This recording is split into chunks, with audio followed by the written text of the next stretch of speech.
Narito ang ibang balitang tinutukan ng 24 Oras Weekend. Sinuntok na hinablutan pa ng cellphone ng isang commuter na naghihintay lang ng jeep sa Caloocan City. Ang nahulikam na insidente sa pagtutok ni Bea Pinlac.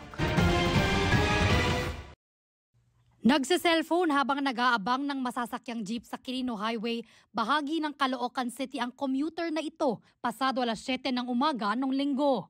Ang lalaking ito, nagmamasid na pala sa gilid. Maya-maya, dali-daling nilapitan ng lalaki ang commuter. Sinuntok niya ito sa muka sabay tangay ng cellphone. Agad tumakbo patakas ang suspect. Ang commuter natumba sa lakas ng suntok sa kanya. Nang makatayo, tila natulala pa siya matapos manakawan. Ang victim ho, dahil natakot na siya, hindi niya na hinabol. Nag-seek na siya ng assistance ng kapulisan natin. Sa follow-up operation, nahuli ang 23 anyos na suspect malapit sa bahay niya sa barangay 181, Caloocan. Naituro ho, ma'am, kaagad-agad.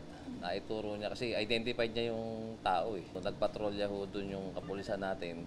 Kasama ho yung victim. Nakita nila na pakalat-kalat lang doon yung tao. Nung kinapkapan siya, nasa possession ho niya yung mismong cellphone. Napag-alaman ng pulisya na gawain na umano ng suspect ang pagnanakaw ng mga cellphone. Parang yun na yun, nagiging sideline niya. Oo.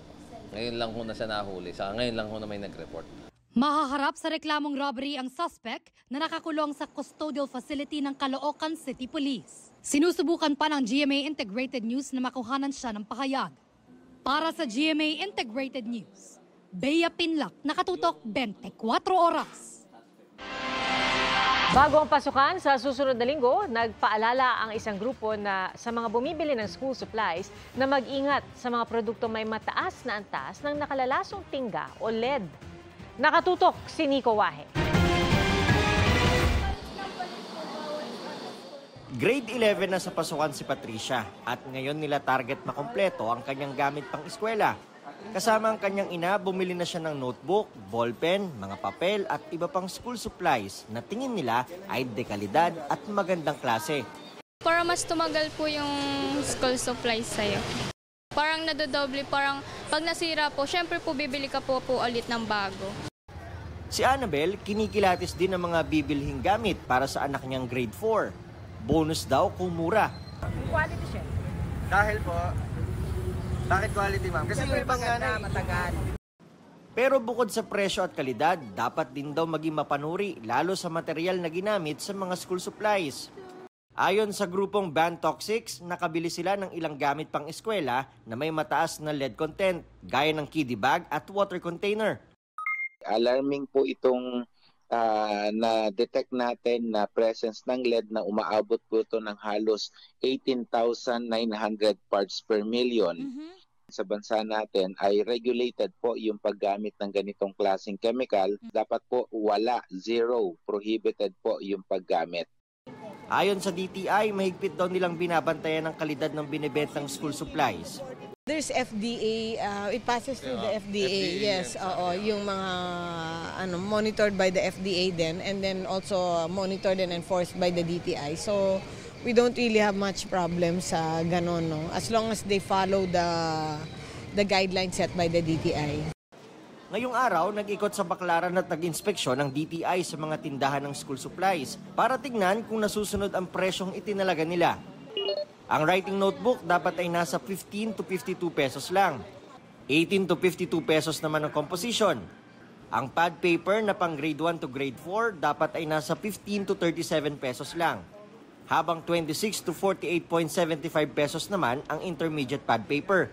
Ang crayons, 12 pesos to 114 pesos depende sa dami.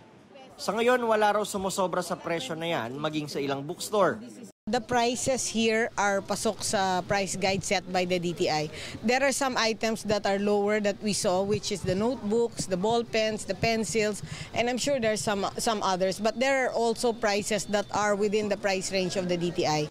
Inaasahan daw ng DTI na hindi magtataas ang presyo ng mga school supply kahit papalapit na ang pasukan.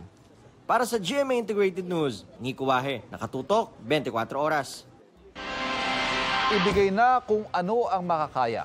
Yan ay giniit ng ilang senador sa gitna ng mga agam-agam dahil sa laki umano ng isinusulong na aumento sa sahod ng Kamara. Ang ilang grupo ng mga manggagawa may mungkahi naman para maiwasan daw ang pangambang pagkalugi ng mga negosyo. Pumayag sa batas ang 200 peso wage hike. Nakatutok si JP Soriano. Namomroblema si Robert na isang minimum wage earner kung paano pagkakasyahin ang kanilang budget lalo't sa 15 pa ang susunod na sahuran. Kaya naman inaabangan daw niya kung ano ang kahihinatnan ng mga panukala para sa aumento sa sahod. Kung 200 pesos legislated wage increase kasi ang ipinasa kamakailan ng Kamara, 100 pesos naman ang nasa bersyon ng Senado. Pagdedebatehan pa ng mga mambabatas kung ano ang magiging pinal na halaga. Pero sa mga tulad ni Robert, okay na raw kahit mas mababa kesa naman daw sa wala. Masyadong mabigla yata kasi kung 200 eh. 100 na lang siguro. Okay ka na to? Okay na ako.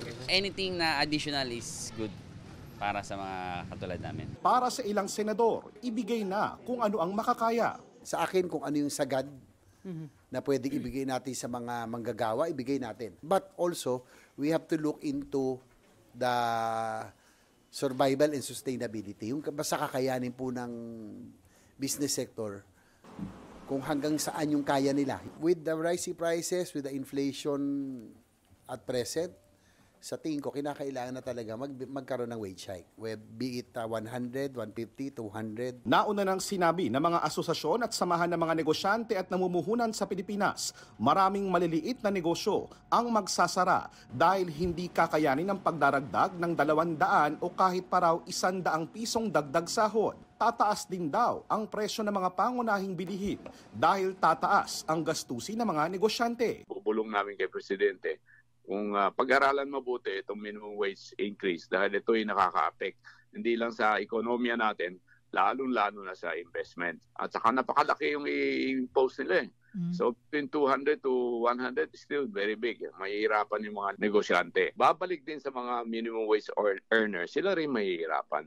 Gusto natin, babaan natin yung mga essential commodities. Pero hindi naniniwala rito ang mga labor groups. 70% ng income monthly na mga manggagawa ay napupunta sa pagkain. Alam niyo naman ang pagkain.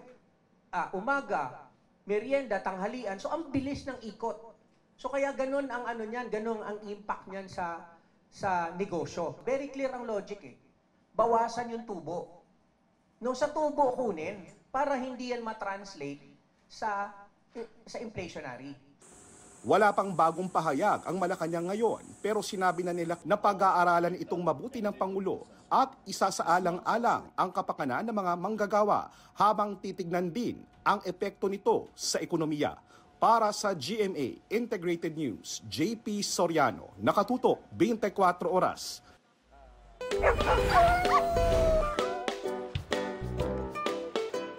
Puppies na nag-hockey, sila po ang bida sa kakaibang pakulo sa Amerika para ma-adopt ang mga tuta. At yan ang usapang pets ni Darlene Kai. Agawan, tulakan, at kulitan. All eyes on the biscuit pero hindi yung pang-treats ha, kung hindi hockey puck. Naging all-out at competitive ang puppies na ito sa kanilang hockey game sa Amerika. Kanya-kanya sila ng strategy. Ang asong ito, tila na malikmata at collar ng isa pang aso ang napagdiskitahan. Foul yan, kaya inilagay muna siya sa penalty box. To the rescue naman ang kanyang kalaban. Sa penalty box din ang tuloy ng isa pang fur baby na naihi sa ice rink. Pero sa kabila ng mga foul na yan, sumakses at nakagol ang ilang hockey puppies. Yan ang second annual Stanley Cup ng National Hockey League kung saan nire-represent ng mga asong bawat isang NHL teams. Layo ng event na tulungan ng mahigit 30 puppies na nakipagkulitan sa ice rink. Lahat sila open for adoption sa pamamagitan ng isang non-profit organization sa Amerika. Para sa GMA Integrated News, Darlene Kai, nakatutok 24 oras.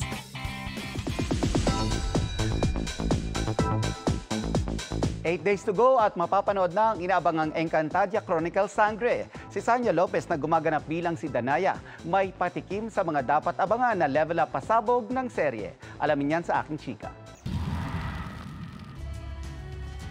Time out muna sa labanan si Haraya Danaya. Dahil nakipagkulitan muna si kapuso actress Sanya Lopez sa kanyang fans, ang Sanya Warriors. First of all, maraming salamat dahil 9 na taon na tayo. Hindi rin biro yung lahat ng mga pinagdaanan ng mga Sanya Warriors. Sabi ko nga, may mga kanya-kanya ring buhay sila, pero nandito tayo ngayon, magkakasama, nagsa-celebrate ng 9 years. Ang kanilang activity, pang-fighter din ng peg. Before din, nagawa na namin yung shooting naman, as in gun.